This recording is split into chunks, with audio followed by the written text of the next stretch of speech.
Good evening. I'm Aundrea Cline-Thomas. The Good Samaritan who jumped into action after an emotionally disturbed person pushed another man onto train tracks is speaking out about the deadly encounter. CBS 2's Dhillon reports.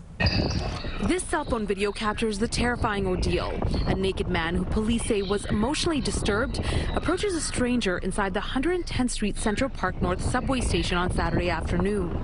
Unprovoked, he attacks him before pushing him onto the tracks. You see the guy on the tracks. You hear the noise, the train is coming. 55-year-old Tyler Horrell was at the station and saw the push. As bystanders screamed to stop the oncoming train, the Army veteran jumped onto the tracks to help the victim. That's when the naked man set his sights on Horrell. He takes a swing at me. I lean back to avoid the punch, and then he just leaped off the platform at me. The naked man then fell, hit the third rail, and was electrocuted in the process. My hand is on the ground, and I feel this jolt go through my right middle finger. I look at the guy and I see his body jerking.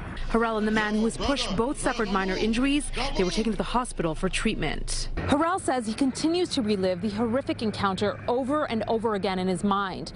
He says it's difficult to even be around the subway station where it happened because it brings up too many difficult memories. To see somebody die in that manner, just, wow. It's something that I don't think that you can really grasp hold to unless you experienced it. Earlier this month, the interim president of New York City Transit asked the mayor to boost the NYPD presence in the transit system, citing an increase in crime. Horrell agrees more needs to be done to help those struggling with mental illness. I feel sad because I'm sure this individual was loved by someone. We've now learned the identity of the emotionally disturbed man, 35-year-old Malik Jackson, according to his mother.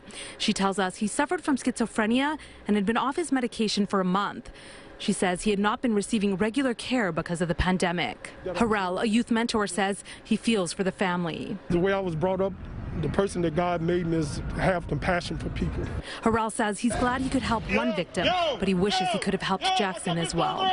In Harlem, Kiran, Dhillon, CBS 2 News.